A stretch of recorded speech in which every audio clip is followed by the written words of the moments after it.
2024 সালের এই মাসের 2-1 মাসের মধ্যে হরিয়ানা বিধানসভা নির্বাচন হবে। এই বিধানসভায় হরিয়ানা বিধানসভায় মোট হলো 90টি বিধানসভা সিট আছে। এই সিটের মধ্যে 46 যারা পাবে তারাই সরকার গঠন করতে পারবে। এর মধ্যে বিজেপি এবং কংগ্রেসের মধ্যে হাড্ডাহাড্ডি লড়াইয়ের সম্ভাবনা আছে।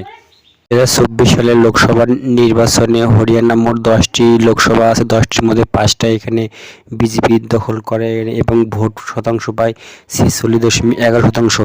অথচ 2019 সালে কিন্তু 10-এর মধ্যে 10টা আসনই কিন্তু বিজেপির পক্ষে ছিল, কিন্তু 24 সালে কিন্তু সেটা 5টা ধরে রাখতে পারেনি বিজেপি।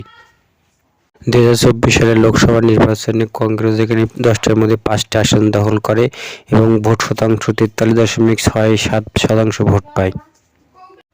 2019 সালে হরিয়ানা বিধানসভায় এখানে বিজেপি হলো 40টি আসন জয়লাভ করে এবং 36.49% ভোট পায় এবং কংগ্রেস জয়লাভ করে 31টি আসন 28.08% ভোট পায়। কিন্তু বিজেপি শরিক দল জেপিপি তাদের মাধ্যমে তারা কিন্তু সরকার গঠন করে।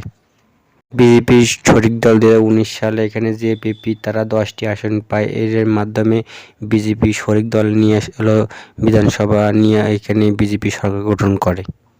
2024 সালে লোকসভা অনুযায়ী এখানে 10টি লোকসভা অনুযায়ী এখানে হলো বিজেপি এখানে 44টি বিধানসভায় এগিয়ে আছে 90টার ভিতরে এবং কংগ্রেস এবং আম আদমি পার্টি এখানে এগিয়ে আছে 46টি আসন।